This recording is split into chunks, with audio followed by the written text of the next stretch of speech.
కార్యకర్తల కోసం ఎలా పనిచేస్తానో చూపిస్తా. జగన్మోహన్ రెడ్డి నిన్న విజయవాడ నగర వైఎస్ఆర్సీపీ కార్యకర్తలు కార్పొరేటర్లతో జరిగినటువంటి సమావేశంలో చేసినటువంటి కామెంట్స్ని ఈ పత్రిక హైలైట్ చేసింది. నిన్న మధ్యాహ్నం ఆ సమావేశం జరిగింది. ఆ సమావేశం ముగిసిన తర్వాత జగన్మోహన్ రెడ్డి ఇంటి పరిసరాల్లో, అంటే తాడేపల్లిలోని జగన్మోహన్ రెడ్డి నివాసం, ప్రస్తుతం వైఎస్ఆర్సీపీ కార్యాలయం కూడా అక్కడి నుంచే నడుపుతున్నారు. ఆ ప్రాంతంలో రోడ్డు కానుకుని ఒక్కసారిగా మంటలు చెలరేగాయి. నిన్న సాయంత్రం 5:30, 6 ప్రాంతంలో ఒక్కసారిగా మంటలు చెలరేగాయి. ఆ ప్రాంతంలో మంటలు చెలరేగిన వెంటనే భద్రతా సిబ్బంది, అక్కడ ఉన్నటువంటి వాళ్ళందరూ జోక్యం చేసుకుని ఆ మంటలు ఆర్పేసే ప్రయత్నం చేశారు. మళ్ళీ రాత్రి 8 దాటిన తర్వాత మరోసారి అక్కడే మంటలు చెలరేగడంతో ఇప్పుడు అనుమానాలకి తావిస్తోంది. అసలు జగన్మోహన్ రెడ్డి నివాసం దగ్గర మంటలు చెలరేగడం ఏంటి?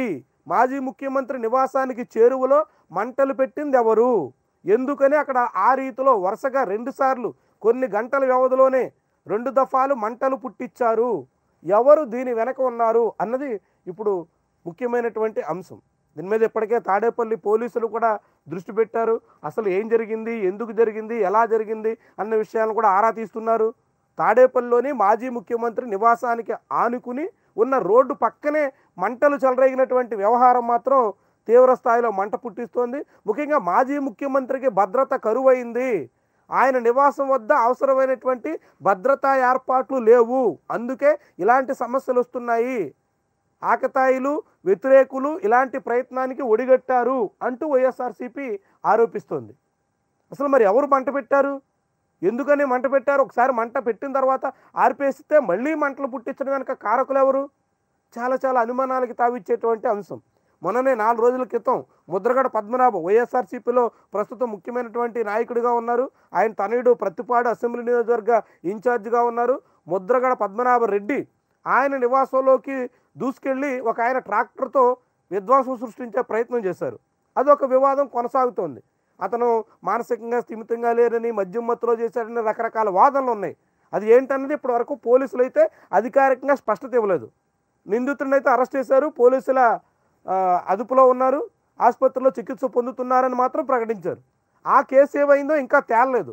ముద్రగడ పద్మనాభం కారుని ఢీకొట్టి దాన్ని నష్టపరిచి ఆయన ఇంటి ప్రాంగణంలో అనేక రకాలుగా విధ్వంసం సృష్టించి ట్రాక్టర్తోనే మొత్తం అనేక రకాలుగా అక్కడ ధ్వంసం చేసినటువంటి పరిస్థితుల్లో ఆ ఘటన మరవక ముందే మళ్ళీ 4 రోజులకే ఇప్పుడు నేరుగా వైఎస్ జగన్ ఇంటి దగ్గర మంటలు పుట్టించినటువంటి వైనం, మంటలు చెలరేగడానికి కారకులు ఎవరన్నది ఇప్పటివరకు కూడా స్పష్టత రానటువంటి వ్యవహారం ఒక ఆసక్తికరమైనటువంటి, ఒక కీలకమైనటువంటి పరిణామంగా కనిపిస్తుంది. ఇలాంటి వ్యవహారాలకు ఎవరు కారణమవుతున్నారు, ఎందుకని పదే పదే మాజీ ముఖ్యమంత్రి ఇంటి దగ్గర మంటలు పుట్టించే ప్రయత్నం చేశారు? అది అనుకోకుండా జరిగిందా, లేకుంటే ఏదైనా ప్రమాదవశాత్తు సంభవించినటువంటి పరిణామమా, లేకుంటే ఎవరైనా ఇందులో ఉద్దేశపూర్వకంగా మంట పెట్టేందుకు ప్రయత్నం చేశారా? వాస్తవానికి జగన్మోహన్ రెడ్డి ఇంటికి రోడ్డుని ఆనుకుని ఉన్నటువంటి ఇంటికి రెండో వైపు ఆ రోడ్డు వెంబడి మంట పుట్టించడం వల్ల ఎవరికి వచ్చేటువంటి ప్రయోజనం లేదు. అయినా కానీ ఏం జరిగింది, ఎందుకని అలాంటి మంటలు పెట్టేటువంటి ప్రయత్నం జరిగింది అన్నది తేలాల్సినటువంటి అంశం. మరి పోలీసులు ఎప్పట్లాగా తెలుస్తారు? ముద్రగడ పద్మనాభం ఆ కేసులాగా నాంచేస్తారా, లేకుంటే జగన్మోహన్ రెడ్డి విషయంలో తక్షణమే దానికి కారణం ఏంటన్నది నిర్దిష్టమైనటువంటి ప్రకటన చేస్తారా? చూద్దాం, మరి రావాల్సి ఉంది.